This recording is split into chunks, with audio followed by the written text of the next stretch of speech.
नमस्कार फ्रेंड्स, स्वागत है आप सभी का एक बार फिर से द बुल मार्केट के इस यूट्यूब चैनल पर।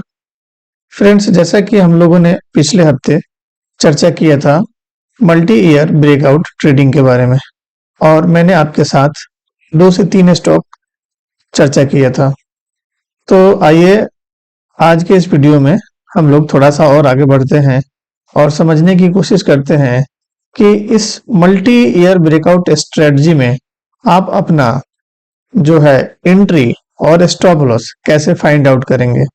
देखिए, बहुत सारे स्टॉक में आपको मल्टी ईयर ब्रेकआउट देखने को मिलता है, लेकिन हमें ये समझ में नहीं आता है कि हम एंट्री कहाँ करें, क्योंकि जिस कैंडल से ब्रेकआउट होता है वो कैंडल कभी कभी इतना बड़ा हो जाता है कि यदि हम उस कैंडल के क्लोजिंग के बाद हम एंट्री लेते हैं और उस कैंडल के लो को अपना स्टॉप लॉस डालते हैं तो वो काफी बड़ा स्टॉप लॉस हो जाता है।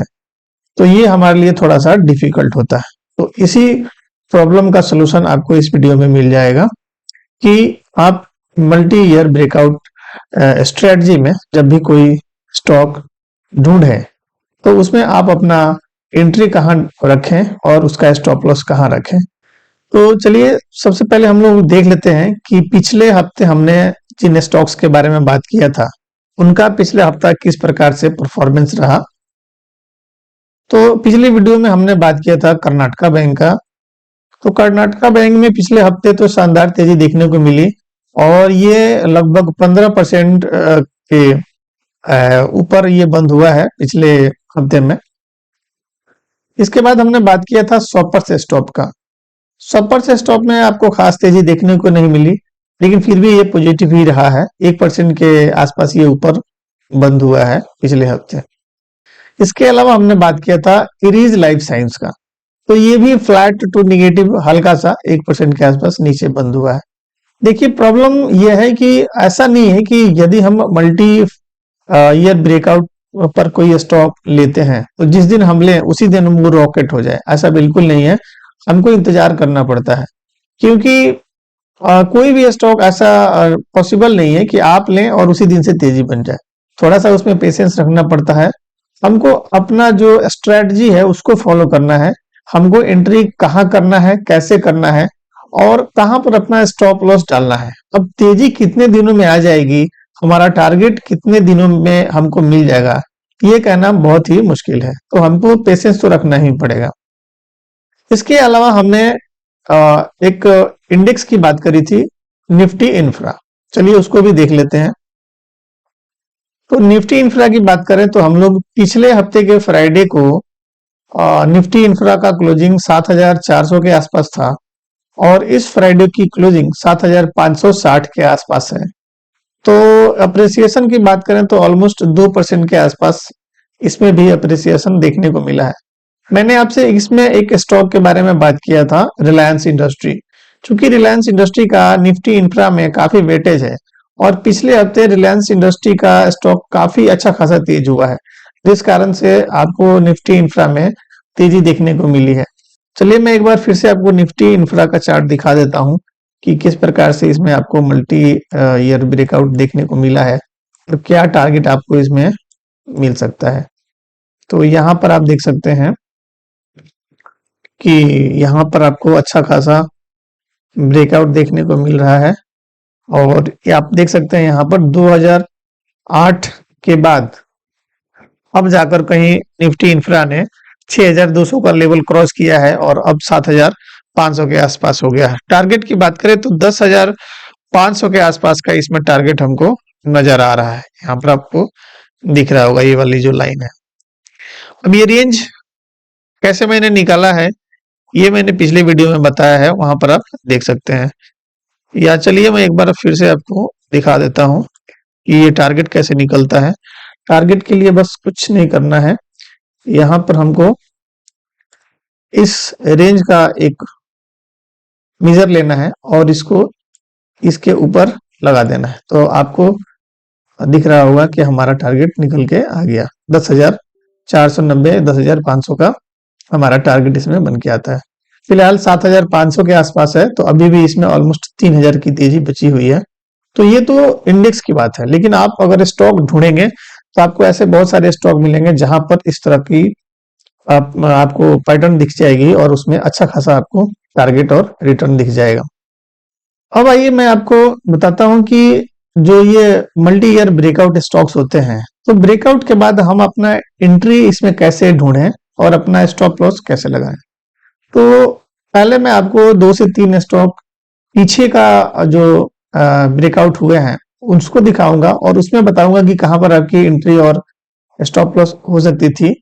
और फिर मैं आपको अभी फिलहाल वर्तमान में जहां पर बन रहे हैं 2, 3 या 4 स्टॉक, जहां पर आपको मल्टी ईयर ब्रेकआउट देखने को मिल रहा है, तो वहां पर आप किस प्रकार से अपना एंट्री लगाएंगे और कहाँ स्टॉप लॉस रखेंगे वो भी बताऊंगा। लेकिन पहले कुछ पीछे का प्रीवियस चार्ट हम लोग देख लेते हैं जिसमें मल्टी ईयर ब्रेकआउट देखने को हमें मिला है।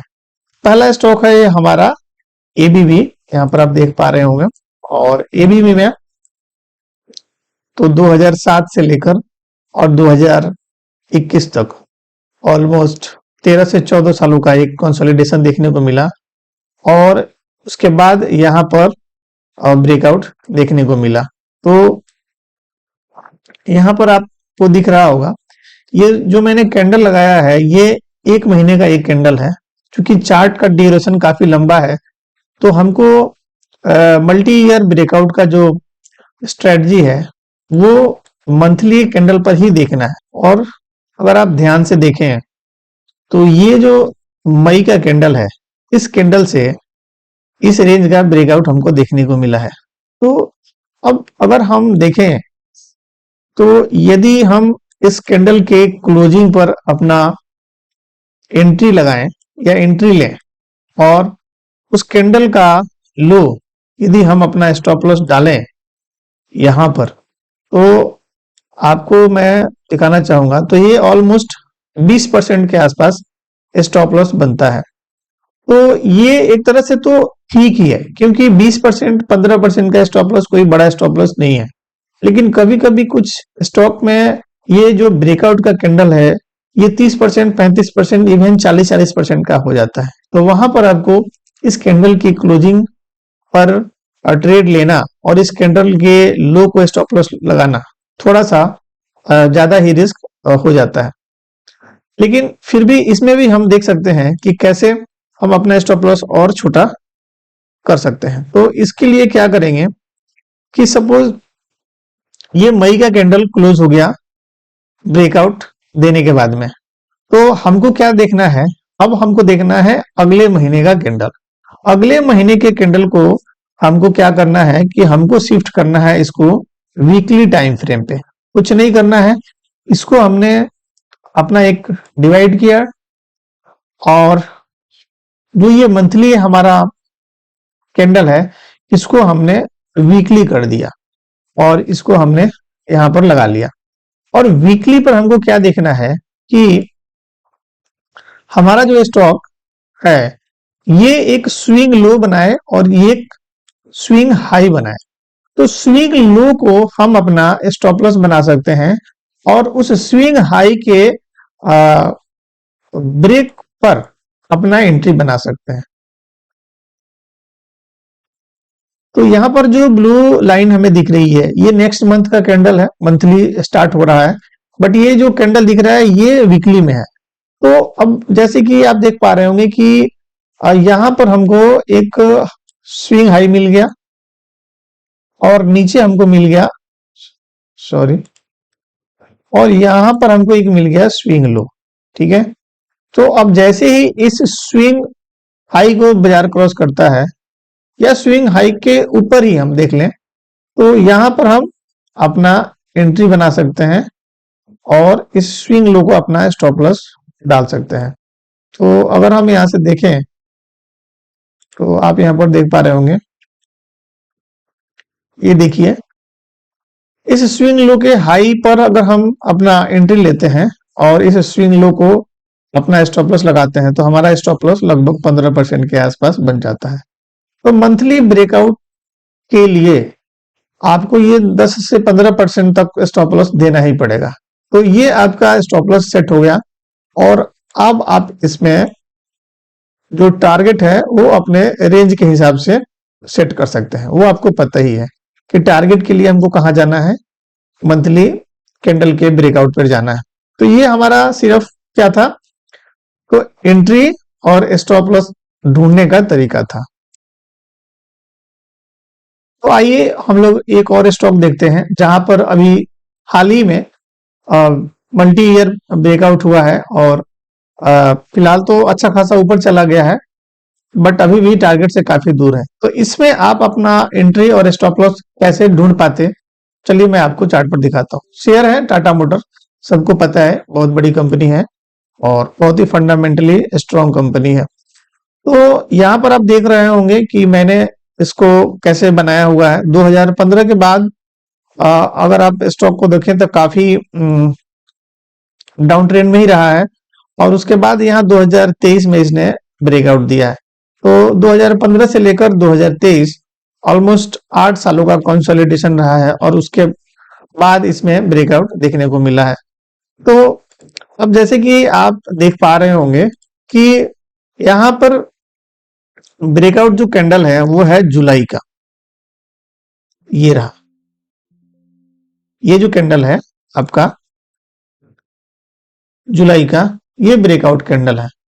तो अब हमको क्या करना है, ब्रेकआउट कैंडल को नहीं देखना है, इसके बाद वाले कैंडल से हमको स्टार्ट करना है।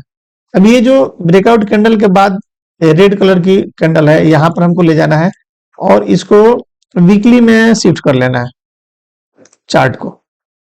वीकली पर जाने के बाद हमको क्या ढूंढना है, एक स्विंग लो और उसके बाद स्विंग हाई। तो यहां पर अगर हम देखें, यहां पर हम देखें तो हमको यहां पर एक स्विंग लो मिल गया और यहां पर हमको एक स्विंग हाई मिल गया। और जैसे ही इस स्विंग हाई का ब्रेकआउट मिल जाए, हमको अपनी एंट्री ले लेनी है और इस स्विंग लो के नीचे अपना स्टॉप लॉस लगा लेना है। तो यहां पर अगर हम एंट्री की बात करें तो हमारी एंट्री लगभग 650 के आसपास हो जाती है और स्टॉप लॉस हमारा 590 के आसपास बनता है, जो कि अगर आप देखें तो 10% के आसपास है। तो मल्टी ईयर ब्रेकआउट में आपको स्टॉप लॉस 10-12 मैक्सिमम 15% ही देना है, इससे ज्यादा नहीं देना है। क्योंकि ऐसा नहीं है कि जो भी मल्टी ईयर ब्रेकआउट में स्टॉक आपको मिले उसमें सारे के सारे स्टॉक चले ही चले और आपको प्रॉफिट ही दें। कुछ स्टॉक में आपको स्टॉप लॉस भी देना पड़ सकता है। तो छोटा स्टॉप लॉस रहेगा तो आप दोबारा किसी और स्टॉक में एंट्री ले पाएंगे। और स्टॉप लॉस देना जरूरी इसलिए भी है कि हमें क्या पता कि स्टॉक कितना नीचे जाएगा और कहां से घूमेगा। तो हमें अपना पैसा प्रोटेक्ट करना सबसे ज्यादा जरूरी है। आइए एक स्टॉक में और हम लोग देख लेते हैं कि किस प्रकार से आप अपना एंट्री और स्टॉप लॉस ढूंढ पाएंगे मल्टी ईयर जो ब्रेकआउट स्टॉक होते हैं। कर्नाटका बैंक मैंने अभी आपके साथ बात की थी, तो यहाँ पर भी कुछ इसी तरह का बना हुआ था। 2007 से अगर आप देखें तो इस स्टॉक में एक अच्छा खासा कंसोलिडेशन देखने को मिला है और इसका ब्रेकआउट आया है 2023। और मंथ की बात करें तो ये जुलाई का जो कैंडल है, यहाँ पर आपको दिख रहा होगा, थोड़ा मैं बड़ा कर देता हूँ, ये वाला, यहाँ पर आपको ब्रेकआउट आ गया है ऑलमोस्ट 200 रुपए के आसपास। तो हमको एंट्री कहाँ करनी है, अब देखिए अगर हम देखें तो इस कैंडल का अगर हम साइज देखें तो अगर ये कैंडल 10% 15% के आसपास है तो फिर तो हम इसी कैंडल के क्लोजिंग पर अपनी एंट्री ले सकते हैं और इस कैंडल का जो लो है उसे हम अपना स्टॉप लॉस रख सकते हैं, जो कि इसमें परफेक्ट बनता है यहाँ। तो हमको इसमें कुछ ज्यादा करने की जरूरत नहीं है क्योंकि ब्रेकआउट कैंडल का जो साइज है वो छोटा है और अगर हम ब्रेकआउट कैंडल के क्लोजिंग पर ट्रेड लेते हैं और उस कैंडल के फ्लो नीचे लो पर अगर हम अपना स्टॉप लॉस डालते हैं तो ये हमारा जो स्ट्रेटजी है या हमारा जो रिस्क रिवार्ड है उसके हिसाब से परफेक्ट है। स्टॉप लॉस हमको 10-12% ही देना है तो वो सही है।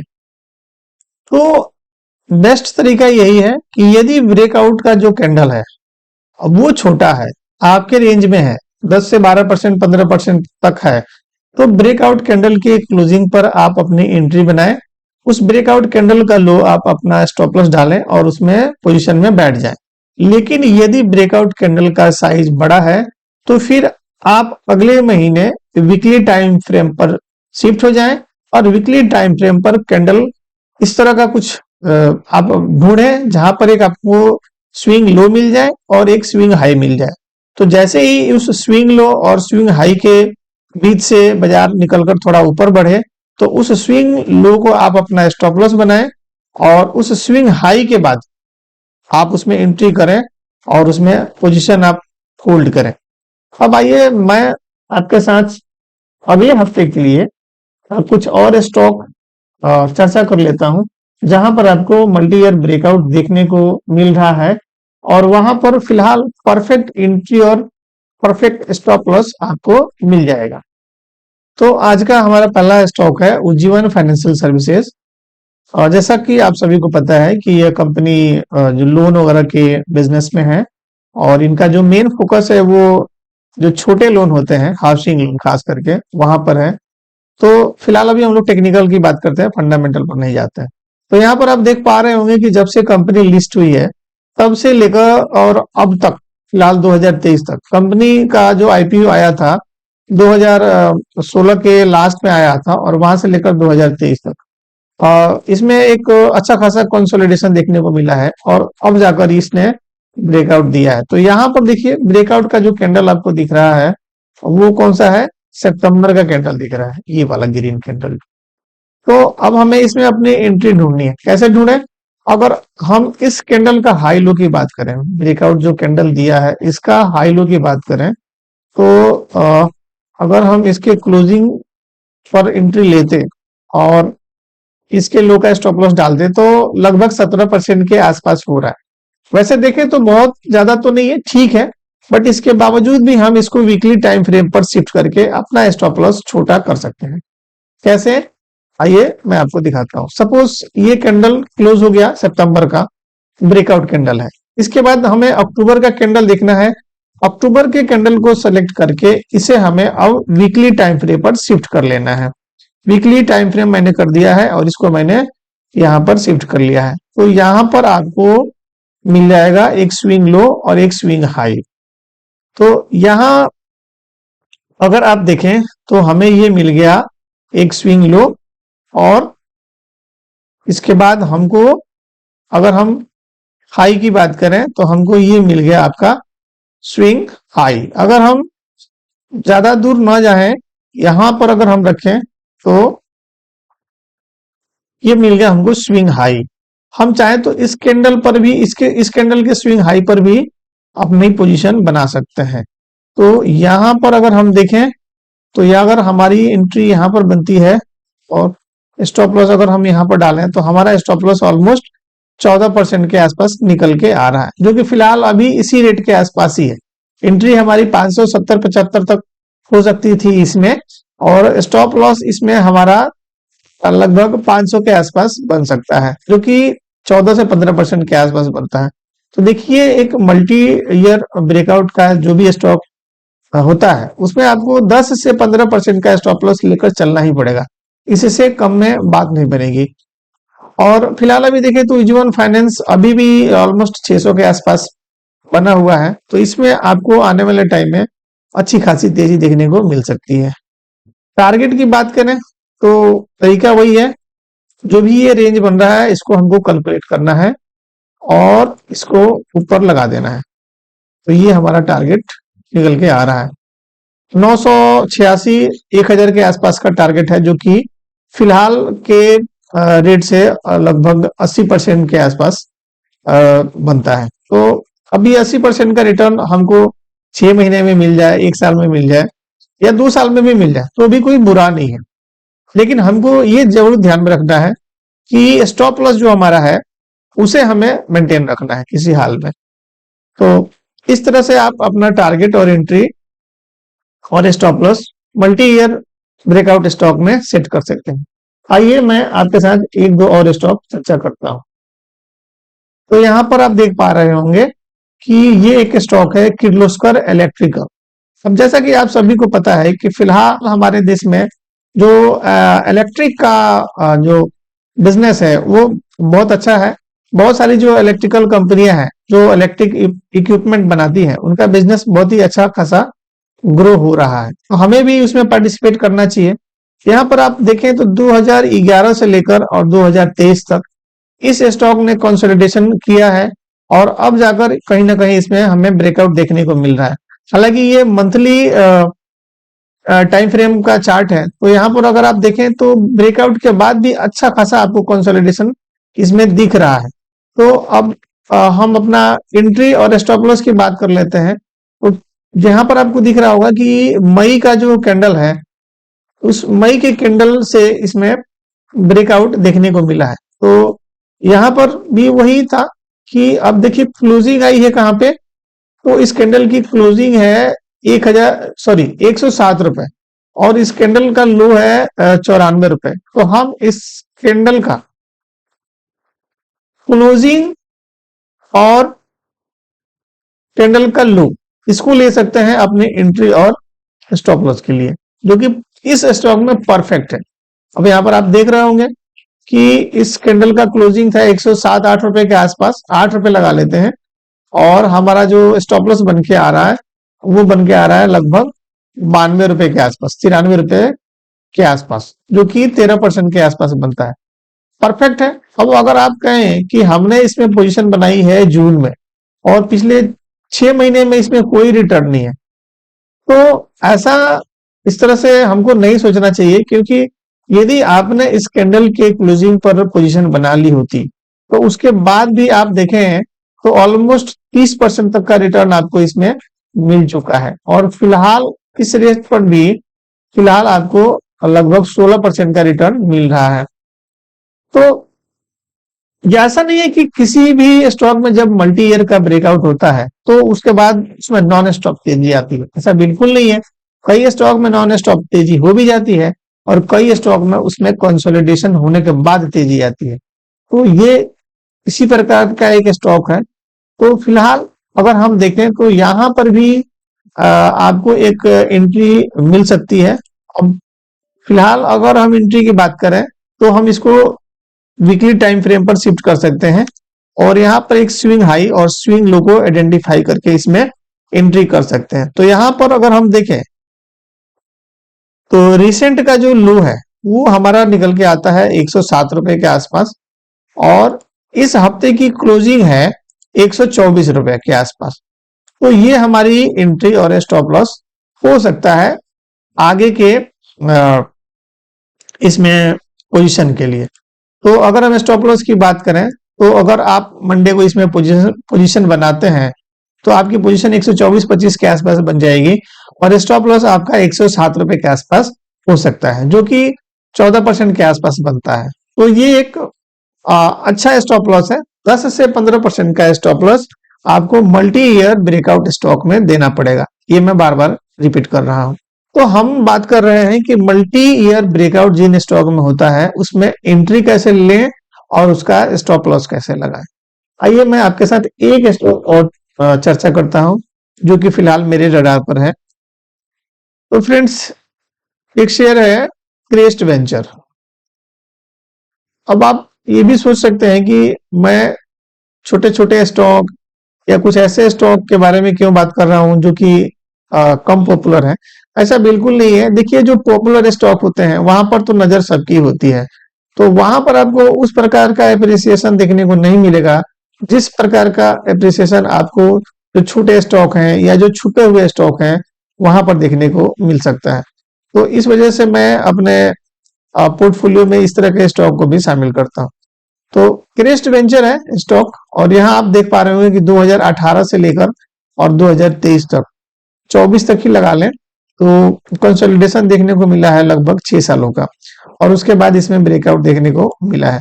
ब्रेकआउट के कैंडल की बात करें तो ये हमारा कैंडल है नवंबर का और नवंबर के कैंडल से ब्रेकआउट करने के बाद ये कंसोलिडेट कर रहा है। तो हम अपनी एंट्री और स्टॉप लॉस कैसे ढूंढें। अब जैसे कि मैं आपसे कह रहा था कि ब्रेकआउट का कैंडल कई बार बड़ा हो जाता है, जिस कारण से हम ब्रेकआउट के क्लोजिंग पर एंट्री और ब्रेकआउट के कैंडल के लो को स्टॉप लॉस नहीं बना सकते हैं, जो कि इसमें आपको देखने को मिल सकता है। यहाँ पर देख सकते हैं आप कैंडल का क्लोजिंग है 307 रुपए और इस कैंडल का लो है 232 रुपए, जो कि 25% बनता है। तो दोस्तों ये थोड़ा ज्यादा हो जाएगा और हम इसमें अपना एंट्री बनाने के लिए वीकली टाइम फ्रेम पर इसका एनालिसिस करेंगे। तो आइए देख लेते हैं। और फिलहाल जैसे कि इसका ब्रेकआउट कैंडल है नवंबर का, तो हमको दिसंबर से देखना है। दिसंबर कैंडल को मैंने सेलेक्ट किया और इसे वीकली पर शिफ्ट कर लिया। वीकली पर शिफ्ट करने के बाद हमको क्या ढूंढना है, तो एक स्विंग लो और एक स्विंग हाई। अब यहां पर आपको दिख रहा होगा कि एक स्विंग लो तो बन गया यहां पर, जो कि 271 रुपए का है। लेकिन अगर हम सही तरीके से देखें तो कोई स्विंग हाई हमको फिलहाल अभी नहीं दिख रहा है, एक रेंज में ही दिख रहा है। तो जैसे ही स्टॉक अगर हम बात करें, ये 315 के आसपास या 20 के आसपास का प्राइस निकालता है, तो आप इसमें एंट्री ले सकते हैं और आप अपना स्टॉप लॉस इसमें डाल सकते हैं। तो अगर आप 320 के आसपास एंट्री बनाते हैं और 270 के आसपास स्टॉप लॉस लगाते हैं, तो आपका जो स्टॉप लॉस है लगभग 15% के आसपास है। और टारगेट इसमें भी आपको बड़ा ही दिखेगा। टारगेट की इसमें अगर हम बात करें तो इसका रेंज कैलकुलेशन करके और इसे हम सेट कर सकते हैं।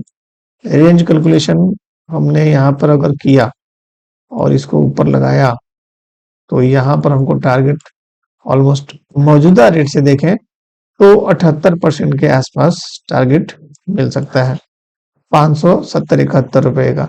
फिलहाल 300 के आसपास का रेट है। अब ये 78% का रिटर्न आपको 1 साल में मिल जाए, 2 साल में मिल जाए, इवन 3 साल में भी मिल जाए तो भी कोई बुरा नहीं है, तो भी अच्छा रिटर्न कहा जाएगा। हालांकि इसमें 3 साल नहीं लगेगा, मैक्सिमम आपको ये रिटर्न 1 से 1.5 साल में मिल जाना चाहिए। तो फ्रेंड्स ये था इस हफ्ते का वीडियो, जिसमें हमने बात किया कि मल्टी ईयर ब्रेकआउट स्टॉक में किस प्रकार से हम अपनी एंट्री ढूंढ सकते हैं और अपना स्टॉप लॉस सेट कर सकते हैं।